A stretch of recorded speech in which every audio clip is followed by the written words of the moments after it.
আসসালামু আলাইকুম। পবিত্র মঙ্গলবার দিন সকালবেলা আল্লাহ পাক আমাকে সুস্থ রেখেছে। আমি তামাম দুনিয়ার মুসলমানের সুস্থতা কাম্য করি। আল্লাহ আমার বাবা মা, সবার বাবা মা, কারুর বাবা মা, আত্মীয় স্বজন, ভাই বেরাদার অন্ধকার কবরে শুয়ে আছে। আল্লাহ তাদের জন্য দোয়া চাচ্ছি, তাদের কবরখানা জান্নাতের বাগান বানা দেন। আল্লাহ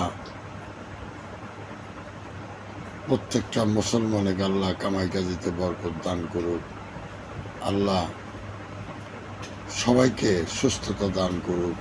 আল্লাহ কত মানুষ হাসপাতালে শুয়ে আছে, আল্লাহ কত অসহায়ভাবে আছে, তাদের তুমি নিজ দায়িত্বে সুস্থতা দান করো, শান্তি দান করো, রহমত দান করো তাদের আত্মাতে। মঙ্গলবার। আসসালামু আলাইকুম।